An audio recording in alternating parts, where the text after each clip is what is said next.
ज्योतिष और पौराणिक ग्रंथों में युगों का मान अलग अलग है। पौराणिक ग्रंथों के अनुसार 4 युग होते हैं: सतयुग, त्रेता युग, द्वापर युग और कलयुग। कहते हैं कि कलयुग में पाप अपने चरम पर होगा। वर्तमान में कली काल अर्थात कलयुग चल रहा है।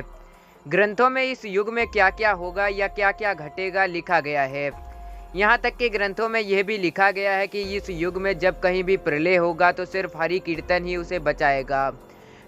तो दोस्तों, आज के इस वीडियो में हम आपको बताएंगे श्री कृष्ण द्वारा बताई गई कलयुग की कुछ सबसे कड़वी बातों के बारे में।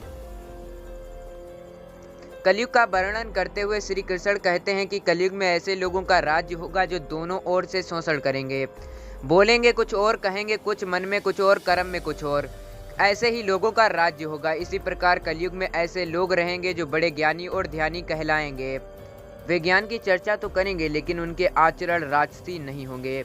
बड़े पंडित और विद्वान कहलाएंगे किंतु वे यही देखते रहेंगे कि कौन सा मनुष्य मरे और हमारे नाम से संपत्ति या पद कर जाए।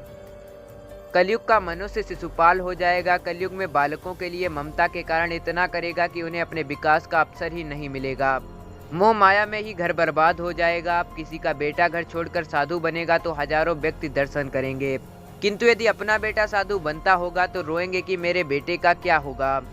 इतनी सारी ममता होगी कि उसे मोह माया और परिवार में ही बांध कर रखेंगे और उसका जीवन वही खत्म हो जाएगा। अंत में बेचारा अनाथ होकर मरेगा।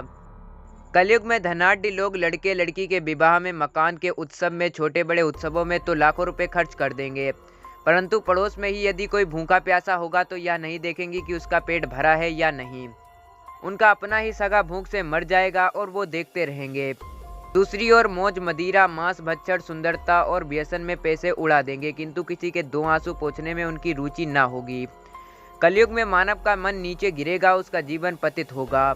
यह पतित जीवन धन की शिलाओं से नहीं रुकेगा, ना ही सत्ता के वृक्षों से रुकेगा। तो दोस्तों, आज के वीडियो में बस इतना ही। मिलते हैं फिर किसी इंटरेस्टिंग वीडियो में। तब तक के लिए जय हिंद, जय भारत।